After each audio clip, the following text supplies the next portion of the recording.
Former members of a Penn State fraternity are back in court this noon. They are facing various charges in connection with the death of a pledge during an alleged hazing ritual. Eyewitness News reporter David Spunt is live outside that courthouse in Bellefonte with a look at the proceedings so far. David. Hi, Rahel. A lot of raw emotions in the courthouse behind me, the Center County Courthouse. I'm sitting literally about 5 feet away from Timothy Piazza's parents about an hour or so ago. Very emotional, very raw, a lot of tears being shed. 16 of these members, there are 18 charged, 2 waived their right for a preliminary hearing. They're going to go to trial. The purpose of this hearing behind me is to decide if there is enough evidence to move forward with a trial. And it's interesting, Rahel and Jim, I've covered a lot of trials over the years. This is the only one where I've seen the DA on one side and 16 defendants and 16 attorneys on the other side.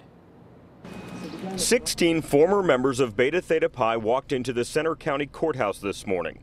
They're all facing charges relating to the death of 19-year-old Timothy Piazza, a pledge who died in February. He attended a pledge party fueled by alcohol. Piazza fell down the stairs and no one called help for 12 hours.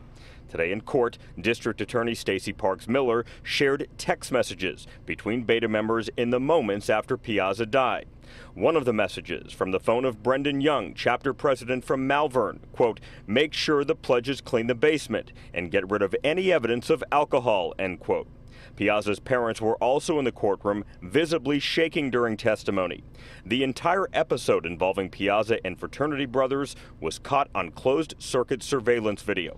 At one point in the video, Joseph Ems, a defendant from Philadelphia, slaps Piazza to try and wake him up. He's charged with reckless endangerment. Philadelphia attorney Bill Brennan represents Joseph Ems. I guess I'll look at it again today, David, but there was nothing on the video that I saw that was assault or criminal behavior. I mean, this is a terrible tragedy.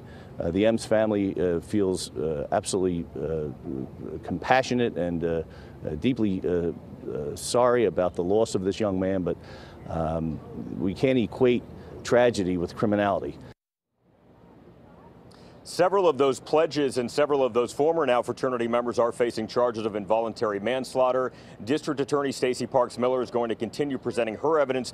Then we're going to hear from 16 different defense attorneys, again, 16 defendants in this case. It's expected to be a long couple days here in Bellefonte. Reporting live, David Spunt, CBS 3 Eyewitness News. Thank you, David, for that update.